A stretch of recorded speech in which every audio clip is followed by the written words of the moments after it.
नेपाल की राजधानी काठमांडू में इस समय सत्ता संकट और नई सरकार के गठन को लेकर के स्थिति बेहद संवेदनशील बन गई है। सेना मुख्यालय में सेना और जेनजी के प्रतिनिधियों के बीच अहम वार्ता जारी है। जानकारी के मुताबिक जेनजी की ओर से 7 सदस्य इस बैठक में शामिल हैं, लेकिन मुख्यालय के बाहर जुटे युवाओं में मतभेद सामने आए हैं।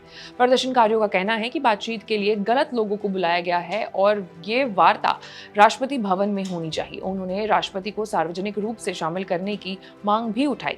जेनजी ने जारी बयान में साफ कहा है कि अंतरिम सरकार के नेतृत्व के लिए अब तक सबसे स्वीकार्य चेहरा काठमांडू के मेयर बालेंद्र शाह नजर आए थे, लेकिन शाह ने इस प्रक्रिया का हिस्सा बनने से इनकार करते हुए पत्र भेजा है। आंदोलनकारियों ने बताया है कि शाह के इनकार के बाद नया नाम कुलमान घिसिंग का सामने आया है, जिन्हें नेपाल की बिजली संकट से बाहर निकालने के लिए जाना जाता है।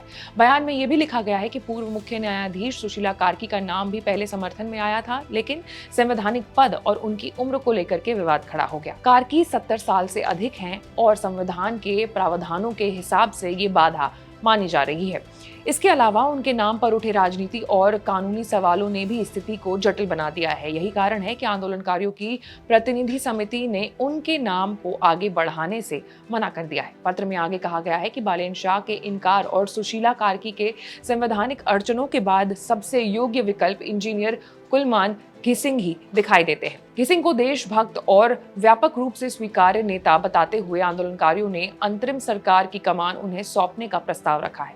इसी बीच सेना की सुरक्षा में सुशीला कार्की और उद्योगपति दुर्गा प्रसाई को भी अलग अलग गाड़ियों से आर्मी मुख्यालय लाया गया। सूत्रों का कहना है कि कार्की की मुलाकात सेना प्रमुख जनरल अशोक राज से शाम 4 बजे के आसपास तय है। ये बैठक जेनजी प्रतिनिधियों के साथ दूसरे दौर की बातचीत समाप्त होने के बाद होगी।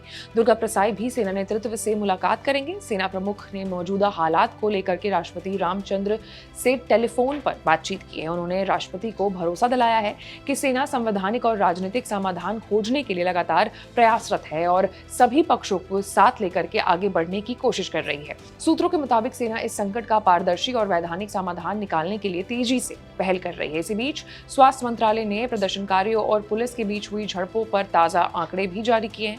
मंत्रालय के अनुसार अब तक हुई हिंसा में 34 लोगों की मौत हो चुकी है। वहीं देश भर में अस्पतालों में 1000 से ज्यादा घायलों का इलाज चल रहा है। जानकारों का मानना है कि आर्मी मुख्यालय में जारी ये वार्ता नेपाल में चल रहे राजनीतिक संकट का अहम मोड़ साबित हो सकती है। अगर सहमति बन पाती है तो यह अंतरिम सरकार की गठन की दिशा में निर्णायक कदम होगा।